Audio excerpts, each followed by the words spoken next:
সবাই দেখো, এই যে সিংহাসনের এটা কাজ ছিল, এটা ভেঙে পড়ে গেছে।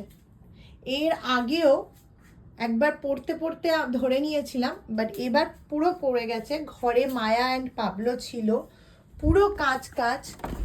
এই যে এখন ওরা এখানে বসে, বাচ্চাগুলো ভয়তে টয়লেট পর্যন্ত করে দিয়েছে। একটা বান্ধবীর বরকে দিয়ে বানিয়েছিলাম, মানে টোটাল আমার বাড়ির ডেকোরেশনটা ওর হাজব্যান্ডই করেছে। এত বিচ্ছিরি কাজ, মানে আমার ফ্ল্যাটের কাজও করেছে, মানে দেখতে সুন্দর করেছে বাট মজবুত একদমই নয়।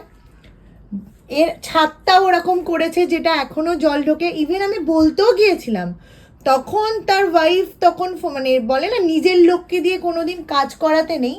আজকে সেটাই হলো যে এই একটা বিপদ ঘটলো। আজকে যদি এই কাঁচটার ওপর দিয়ে, আমি জানি না মায়ার পাবলোর পায়ে কোনো কাঁচ ঢুকেছে কিনা, ওরা এই কাঁচের ওপর দিয়ে চলে গেছে। মানে আজ যদি ওদের একটা কোনো বিপদ হতো বা আমাদেরই ঘাড়ে পড়তো তখন কি হতো। এমন কাজ করেছে যে এতে লাইফ রিস্কও হতে পারে।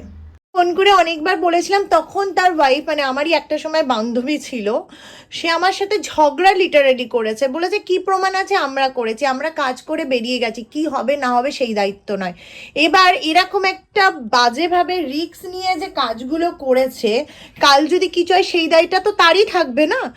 মানে যখন কাজ করেছে, আমার এই বাড়িতে বলো আমার ফ্ল্যাটে বলো, দুটো জায়গাতেই প্রবলেম, শুধু সব কিছু খুলে খুলে পড়ছে, ভেঙে ভেঙে পড়ছে, ওয়ার্ডরোব থেকে নিয়ে শুরু করে সব কিছু। বলতে গেলে আবার তার ওয়াইফ আমার সাথে ঝগড়া করতে আসে।